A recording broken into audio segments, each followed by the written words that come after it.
آج کل ایک اور ٹرینڈ بن گیا ہے، یہ اتنے بڑے پیمانے پر پھیلایا جا رہا ہے کہ اس کو بھی لوگ برا نہیں سمجھتے۔ لوگوں کو ہنسانے کے لیے جھوٹ بولنا، لوگ خوش ہو جائیں جھوٹ بول رہا ہے بندہ، سٹیج کے اوپر بیٹھ کر سٹیج ڈرامے آج کل اس کے اوپر واضح طور پر دلیل ہے۔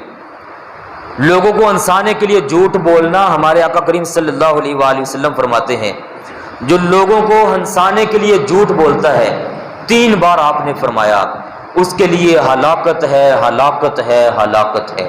کیوں؟ عام طور پر جو جھوٹ بولا جا رہا ہے نا، لوگ اس کو برا سمجھتے ہیں، واقعی اس کو برا سمجھتے ہیں، اگرچہ بول بھی رہے ہوتے ہیں لیکن پھر بھی وہ برائی کو برائی سمجھ رہے ہوتے ہیں۔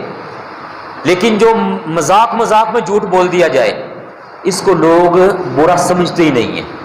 اس کو لوگ آج کے دور میں تو جائز سمجھنا شروع ہو گئے، کہتے ہیں جناب کامیڈی ہو رہی ہے، کامیڈین آئے ہوئے ہیں، اور اب اس کی وجہ سے معاشرے والے جو ہیں وہ بھی سارے میراثی بنتے جا رہے ہیں، سارے میراثی بن رہے ہیں، الا ماشاءاللہ اچھے لوگوں کو نکال کر۔ جہاں بیٹھتے ہیں ایک دوسرے کو جگتیں لگانا شروع کر دیتے ہیں۔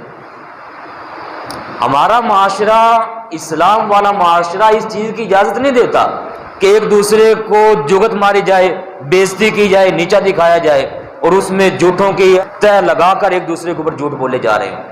اسلام تو اس چیز کی اجازت نہیں دیتا۔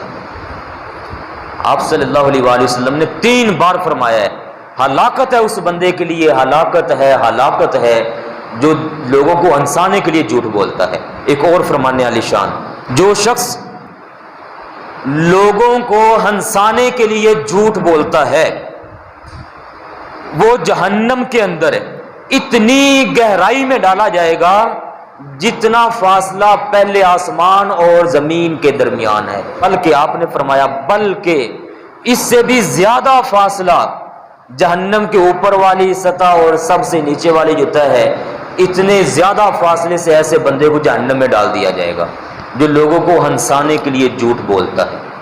اس لیے میرے پیارے بھائیو، جھوٹ سے بچیں۔